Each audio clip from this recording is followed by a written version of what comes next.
but if he needed any more psychiatric treatment, he'd be grounded from flying.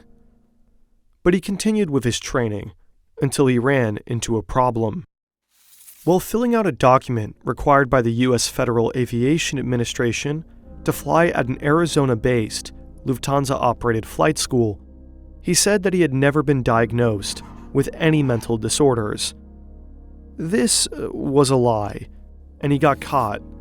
Lying on an FAA application can lead to a jail offense or the end of a flying career. But the FAA gave him a second chance.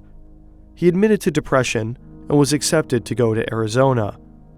In 2013, he joined Germanwings, a low-budget airline owned by Lufthansa. And a year later, his depression returned.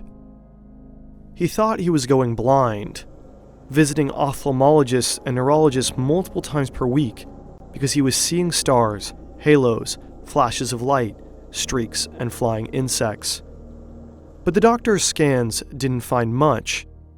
He was diagnosed with hypochondriacal disorder, as well as emergent psychosis from his family doctor. And that doctor urged him to go to a psychiatric clinic, but he'd do no such thing.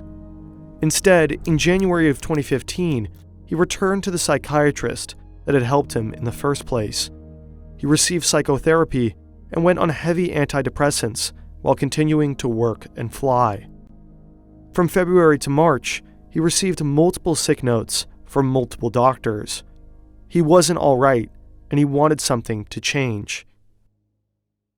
4 days before the crash, he turned to his computer to understand the locking mechanism on the Airbus A320 cockpit door.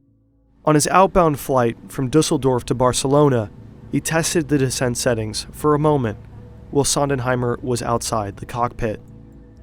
On the return flight, he used it to bring down the plane. How could this have happened?